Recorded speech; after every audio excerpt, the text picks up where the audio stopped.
শুভ সকাল আমার ওয়াইটি পরিবারের সকল সদস্যকে। তোমরা যারা যারা রিকোয়েস্ট করছিলে দাদা ভাই তুমি কি কাজ করো, আমি তাদের কমেন্ট সেকশানে জানিয়েছিলাম পাওয়ারলুমের কাজ করি। তো যারা পাওয়ারলুমটা কি বোঝো না বা পাওয়ারলুমে কীভাবে কি কাজ করতে হয় যারা বোঝো না, তো চলো আজকে তাদের জন্য আমি এই ভিডিওটা নিয়ে এসেছি। স্বল্প এই ছোট্ট ভিডিওটাতে তোমাদেরকে আমি পুরো ডিটেলস তো বোঝাতে পারবো না, কিন্তু কিভাবে কি কাজ হয়, প্রসেসটা কি, আমি যতদূর সম্ভব তোমাদেরকে বোঝানোর চেষ্টা করে যাব। তো এই যে এখন বর্তমানে যে টানাটা দেখছো মেশিনটা চলছে এইটা, আর অপোজিট সাইডে যেটা রয়েছে এই দুটো টানা আমি চালিয়ে থাকি, ঠিক আছে।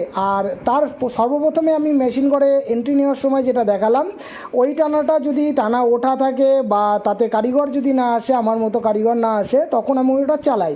মানে মালা না না না, এটা হচ্ছে কাপড়ের চেকের মালা। এই যে কাপড়ের যে চেকগুলো হচ্ছে ওখান থেকে তৈরি হয়ে আসে। আমাদের প্রত্যেকটা জিনিস এক একটা প্রসেস ওয়াইজ থাকে। এইটা হচ্ছে খালি নলি, আর এই নলির মধ্যে যেটা সর্বপ্রথমে তোমাদের দেখিয়েছিলাম ওই মেশিন থেকে এর মধ্যে এইভাবে ঘোরানো হয়, সেটা আমরা নিজেরাই করে থাকি। আমাদের সুতো ঘোরানোর জন্য এক্সট্রা কোনো লোক নেই, আমরা নিজেরাই সমস্ত কিছু ঘুরিয়ে নিই। এর জন্য আমাদের সুতো ঘোরানোর টাকাটা আমাদেরকে দিয়ে দেওয়া হয়, তাতে আমাদের আর্নিংটা আরেকটু বেশি হয়ে যায়। যেখানে দুটো পয়সা আছে, সত্যি কথা বলতে যেভাবে কাজ করলে দুটো বেশি পয়সা হবে আমি সেই কাজটাই করে থাকি, ঠিক আছে।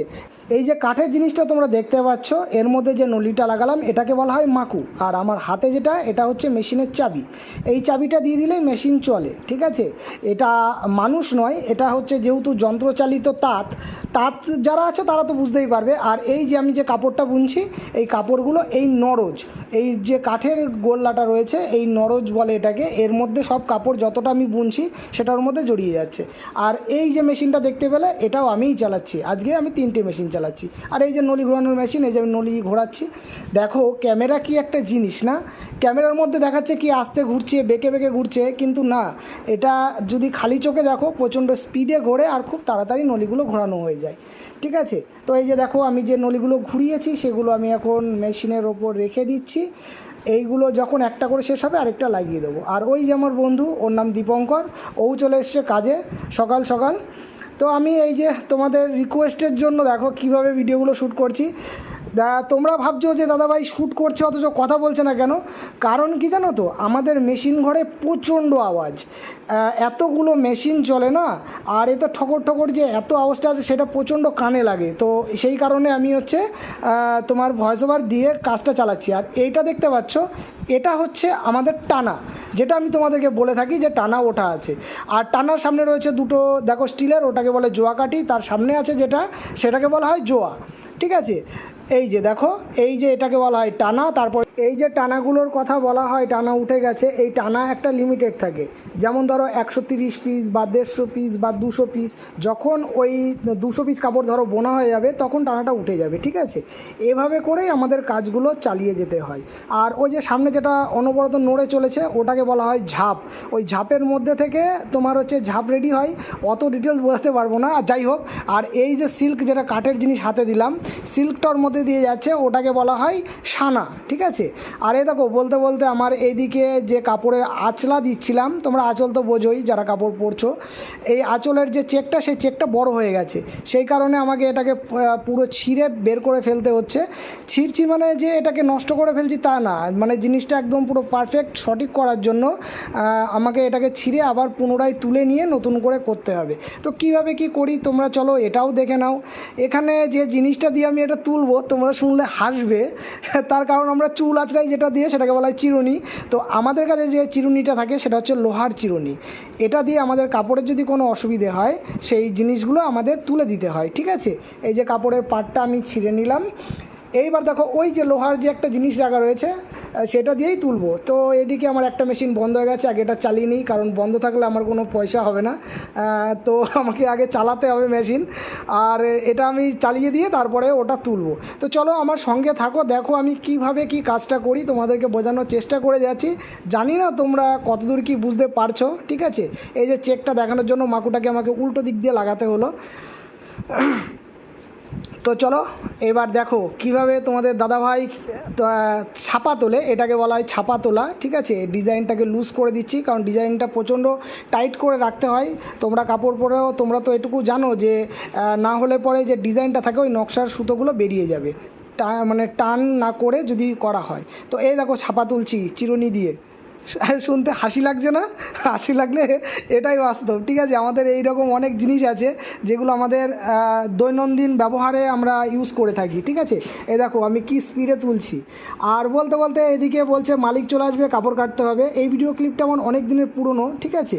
তো আমি এখন কাপড় কাটতে বসে গেছি। আমি যে কাপড়গুলো বুনেছি সেই কাপড়গুলো কতটা লম্বা হয়, কিছু কাপড় থাকে যেটা 12 হাতের হয়, কিছুটা কাপড় থাকে 14 হাতের হয়, ঠিক আছে। তো আমি যেটা বর্তমানে বুনছি এটা হচ্ছে 12 হাতের কাপড়, আর এই যে দুটো দেখতে পাচ্ছ এগুলো হচ্ছে 14 হাতের কাপড়, ঠিক আছে। তো চলো কাপড় কিভাবে কাটে আর কাপড় কিভাবে আমি বুঝতে পারবো যে একটা কাপড় হয়েছে সেটাও তোমাদেরকে এক্ষুনি দেখিয়ে দিচ্ছি, ঠিক আছে। তো চলো আমার সঙ্গে আসো আর দেখতে থাকো ভিডিওটা। কত সুন্দর সুন্দর কাপড় বোনো গো তুমি। এই দেখো এই কাপড়টা কত সুন্দর দেখতে, দারুণ লাগছে। কিন্তু এই কাপড়টা কিন্তু পুজো আচ্ছা দেওয়ার জন্য কিন্তু ঠিক আছে, তাই না বলো? হ্যাঁ, দারুণ লাগছে। তোমাদের কেমন লাগছে অবশ্যই জানিও। এই যে কাপড়টা এটা হচ্ছে আমাদের সিলা গেল। এক একটা কাপড় যখন শেষ হয়ে যায় তার মাঝখানে আমাদেরকে সিলা দিতে হয়। তো সেই সিলার থেকে আমাদের কাপড় কেটে বের করে নিতে হয়, সেটা 12 হাত হোক কিংবা 14 হাত। তো দেখো এবার কাপড় কাটছি, এই যে আঁচল চলে আসলো, দেখো সিলা দেওয়া রয়েছে মাঝখানে। তো এই সিলার থেকে আমি একদম দুটো কাপড়ের মাঝখান দিয়ে কেটে দেবো, তাহলে এটা বেরিয়ে গেল এক পিস কাপড়। কি এবার বুঝতে সুবিধা হচ্ছে? তো দেখো এই যে আমার এক পিস কাপড় হয়ে গেল। এইভাবে আমার নরজে যত কাপড় আছে আমি সবগুলোকে কেটে নেব, কাটার পরে সেখান থেকে পিস পিস করে আলাদা করে নেব। এইবার আমাদের মহাজনরা আসবে আমাদের কাপড় নিতে, তখন তাকে বুঝিয়ে দেবো এত পিস কাপড় আমাদের হয়েছে। বুঝতে পেরেছো? তো চলো দেখতে থাকো।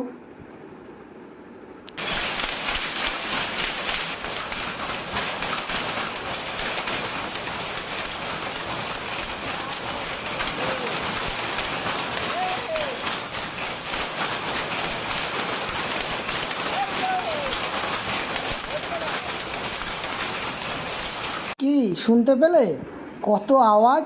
এই কারণে তোমাদের দাদাভাই যতক্ষণ মেশিন ঘরে থাকে ততক্ষণ কানের মধ্যে হেডফোন পরে থাকে। কেন বলো তো? এই আওয়াজটাকে অ্যাভয়েড করার জন্য। কারণ এই আওয়াজটা যদি কন্টিনিউয়াসলি আমি সারাদিন শুনতে থাকি তাহলে আমার মাথা যন্ত্রণা করবে। এবার হেডফোন নিলেও তো মাথা যন্ত্রণা করবে, তাই না? তো হেডফোন নিলে মাথা যন্ত্রণা করে না, তুমি যদি অনবরত লাউড স্পিকারে গানটা শুনতে থাকো তখন গিয়ে অসুবিধা হয়। তো আমি সবসময় গান শুনি না, যে আমি শুধু আওয়াজটাকে একটু নয়েজটাকে কমানোর জন্য আমি হচ্ছে হেডফোনটাকে ইউজ করি, ঠিক আছে। তো চলো আমি ভিডিও করছিলাম বলে মাঝখানে এসে দেখো একটু দুষ্টুমি করছি। কাপড় কাটার পর্ব তো শেষ, এবার পরবর্তী যে কাপড়গুলো আমি বুনছি সেইগুলো কিভাবে আবার জড়াতে হবে, তার জন্য আমাকে এই যে কাঠের যে নরজ রয়েছে কাঠের নরজের মধ্যে এটাকে এইভাবে করে দিতে হয়, যাতে পরবর্তীতে আমি মেশিনটা চালালে যে কাপড়গুলো আমি বুনবো সারাদিনে সেই কাপড়গুলো এর মধ্যে জড়াই। কিভাবে জড়াই দেখো। আমরা যে কাপড়টা বুনি সেটা তো সানার মধ্যে হয়ে এই যে নরজটা রয়েছে সেই নরজের উপরে রয়েছে কাটা পাত, সেটার মধ্যে লোহার একটা পাত থাকে, সেটার মধ্যে দিয়ে ছিদ্র ছিদ্র থাকে, সেটা প্রচণ্ড ধার থাকে, সেটার দিয়ে রোল হয়ে এই যে নরজের মধ্যে দেখো কাপড়টাকে অটোমেটিক্যালি রোল হয়ে যাবে। যেহেতু এটা যন্ত্রচালিত মেশিন, এটা তো মাটা তাঁত নয়। মাটা তাঁত বলতে তোমরা মা ঠাকুমাদের দেখেছো যে পাড়াতে বসে হাত দিয়ে ঠকর ঠকর করে যেটা বোনে ওটাকে বলা হয় মাটা। তারপরে আসে চিত্তরঞ্জন তো এখন প্রায় বিলুপ্ত প্রায়, ঠিক আছে। আর আমরা যেগুলো বুনছি এটা হচ্ছে ডব বক্স, ঠিক আছে। যারা এই কাজের সঙ্গে যুক্ত আছে একমাত্র তারাই বুঝতে পারবে। আর এই দেখো কাপড়গুলো যাতে জড়িয়ে যায় তার জন্য আমাকে ভাঁজ করে আমাদের নরজের মধ্যে এইভাবে করে লাগিয়ে দিতে হয় যাতে জিনিসটা এর মধ্যে জড়িয়ে যায়। এবার এই জড়ানোর সময় লক্ষ্য রাখতে হয় যেন এটা উল্টো না জড়িয়ে যায়, কারণ উল্টো যদি জড়িয়ে যায় তাহলে কাপড় মাঝখান থেকে পুরো ফেটে ভাগ হয়ে যাবে, ঠিক আছে। তো এইভাবেই আমার সকাল থেকে রাত্রি সারাটা দিন এইভাবেই কেটে যায়। আমি শুধু আসি, মেশিনগুলো চালাই, দেখাশোনা করি, কোথায় কোন নাট খুলে গেল বা কোথায় কোন প্রবলেম হলো সেগুলো আমিই দেখি।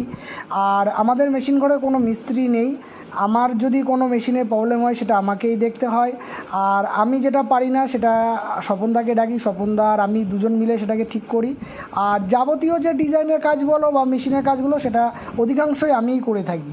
এই যে দেখো যে কাপড়টা কাটা হয়ে গেছিলো সেই কাপড়গুলো দেখো তোমাদেরকে কাটা দেখিয়েছিলাম, এখন ভাঁজ করা দেখাচ্ছি।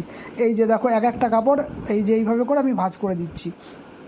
এই কাপড়গুলো যাবে মহাজন বাড়ি, সেখান থেকে কাপড় মার হবে। এবার কাপড় মারটাও তোমরা জানতে পারো যে কিভাবে কি হয়, যারা মার করতে দাও তারা জানো, বা যারা মার করিয়ে দাও তারাও বুঝতে পারবে। তো জানি না তোমাদের কি বোঝাতে পারলাম, কি দেখালাম, কি করলাম কিছুই জানি না। পুরো সমস্ত ব্লগটা আমি নিজেই এডিট করলাম, ঠিক আছে। আর তোমরা যেহেতু রিকোয়েস্ট করেছিলে বলে তোমাদেরকে আমি এইভাবে ভিডিও নিজে নিজে শ্যুট করে তোমাদেরকে দেখাচ্ছি, কারণ আমার কাছে কোনো স্ট্যান্ড নেই। আমি এখন এটা নিচে রেখেই শ্যুটটা করছি। তো চলো, ভিডিওটা কেমন লাগলো সবাই কমেন্ট করে জানাবে। যদি ভালো লেগে থাকে তবে লাইক, কমেন্ট আর শেয়ার, সাথে সাবস্ক্রাইব করতে ভুলবে না। চলো, সবাই ভালো থেকো, টাটা।